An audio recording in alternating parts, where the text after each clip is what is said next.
Сегодня фельдшеров Новошишминской районной больницы ждут не рядовые вызовы по домам, а самая настоящая работа в поле. В расписании медиков проверка состояния хлеборобов. В поля комбайнеры вышли еще 4 дня назад. Идут с опережением графика уборочной, но на такой жаре недолго и перегореть. Я буду снимать сейчас электрокардиограмму. Эта передвижная станция скорой помощи оснащена всем необходимым оборудованием. На такой машине медики объезжают все хозяйства по 2-3 раза в неделю.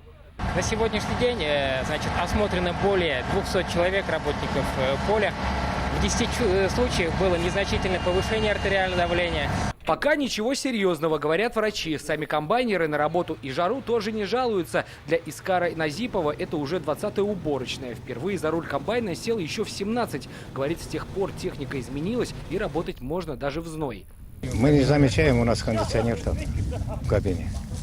Нормальная температура. Сегодня под руководством одного из самых опытных комбайнеров я тоже знакомлюсь с этой профессией. Надо сказать, что она совсем не выглядит такой уж и легкой, потому что нужно на протяжении долгого времени держать концентрацию. Ну и вообще они работают начиная с 6 утра, иногда задерживаются до 11 вечера.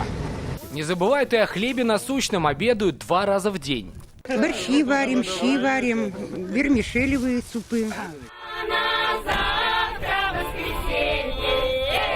Для них и концерты прямо в поле. Ваши выступления повышают урожайность? Надеемся, что да.